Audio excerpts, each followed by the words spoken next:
One of the best things about reselling is that you're not limited to just one platform. There are multiple marketplaces, each with different buyers, different categories, and different ways to sell. The opportunity is there. The challenge is figuring out which platform actually makes sense for what you're selling and how you want to sell. If you're newer to reselling, that choice can feel overwhelming. Poshmark, Whatnot, Mercari, eBay, they all sound similar, but they work very differently. And choosing the right platform can make reselling feel manageable and profitable, while choosing the wrong one can make it feel unnecessarily hard. In this video, I'm going to break down the main reselling platforms based on real experience, what each platform is best for, how they actually work, and how to decide where to start without overcomplicating it. There is no single best platform for everyone. The best platform depends on your inventory, your time, and your goals. Many successful resellers eventually use more than one platform, but most people start with one main platform and expand from there. Let's walk through the major platforms and what they're actually good at. Poshmark is one of the most popular reselling platforms, especially for women's clothing and accessories. In my experience, it's where many sellers start, and for good reason. Poshmark is very easy to use compared to other platforms. The listing process is straightforward and it's beginner-friendly. That simplicity lowers the barrier to entry, which is important when you're first learning how reselling works. Where Poshmark really shines is women's clothing, accessories, beauty, and skincare. Kids and men's clothing can sell, but they tend to be harder to sell consistently compared to women's categories. The fee structure is something sellers need to understand. Poshmark takes 20% on items sold over $15. For items sold at $15 or under, the fee is a flat $2.95 per order. That's higher than some other platforms, but many sellers feel the volume and ease of use make it worthwhile.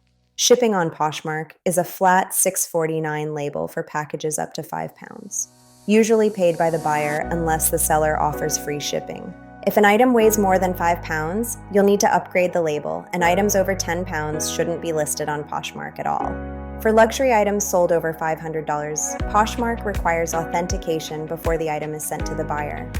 Even with that, it's still a good idea to use third-party authentication when selling luxury on any platform. Poshmark also offers live selling, but like any live platform, it takes time and consistency to build a following. Even having a large follower count doesn't guarantee live show success. Quality inventory, time, and consistency matter more. Mercari is a more open platform in terms of categories. Women's, men's, and kids' clothing, books, home goods, and many other items can do well here. That said, most sellers don't use Mercari as their main platform. Sales volume tends to be less consistent compared to platforms like Poshmark or Whatnot. For many people, Mercari works best as a cross-listing platform rather than a primary one.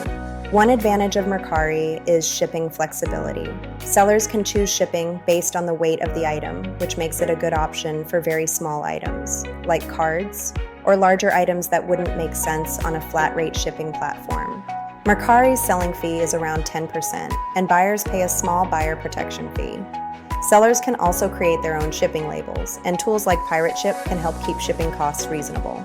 Mercari also offers authentication for certain luxury items like handbags, shoes, jewelry, and watches. Authentication starts at $5, which is significantly cheaper than many third-party services, and you can add an authentication certificate for an additional fee. For sellers who already list on other platforms, Mercari can be a solid way to get extra visibility without much extra work. Whatnot is primarily a live selling platform, and it works very differently from traditional listing-based marketplaces. Whatnot supports a wide range of categories: clothing, home goods, collectibles, cards, toys, and more. In terms of live selling volume, it often outperforms other platforms. That said, Whatnot requires patience. Your first show may do well because the platform promotes it, but shows 2 through 5 are often slow. Building a following takes time, consistency, and testing different days and times. Shipping on Whatnot is one of its strongest features. Sellers can set up shipping profiles based on weight, and if bundling is selected, the platform automatically bundles items and calculates shipping accurately. This makes it easier to sell a wide range of item sizes. Fees are typically around 12%, plus a small transaction fee. For very low-priced items, those fees matter, so pricing strategy is important. Whatnot does allow paid advertising, and it can help in certain scenarios, especially when you have broad appeal inventory or multiple sizes. For niche brands or limited sizing, ads can bring viewers without buyers. Whatnot isn't the most beginner-friendly platform at first, but for sellers willing to learn and stay consistent, it can be very powerful. eBay is one of the largest resale platforms and works well for a wide range of categories: electronics, clothing, collectibles, home goods, automotive, and more. It can feel overwhelming at first because there are many listing options and policies. However, for sellers in the right categories, eBay can absolutely be a main platform. Paid advertising often helps significantly on eBay, though it's usually best to start without ads and test them once listings are live. Depop, on the other hand, is very category specific. It's especially strong for Y2K and vintage items and attracts a younger audience.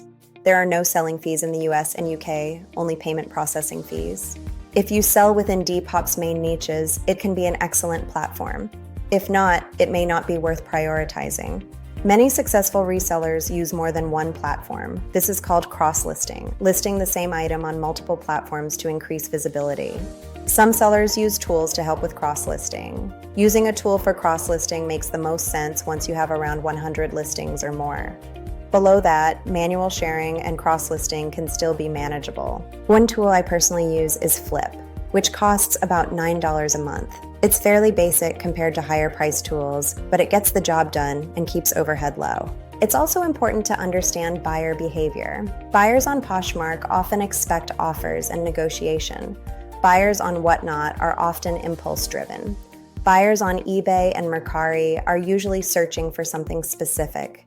Understanding this helps explain why the same item can perform differently on different platforms. Finally, no matter which platform you use, honesty and transparency matter. Calling out flaws, being clear about condition, size, and color, and setting accurate expectations builds trust and reduces issues such as returns or bad reviews in the long run. If this video was helpful, please consider subscribing for more weekly videos and saving this one so you can come back to it later. See you in the next video.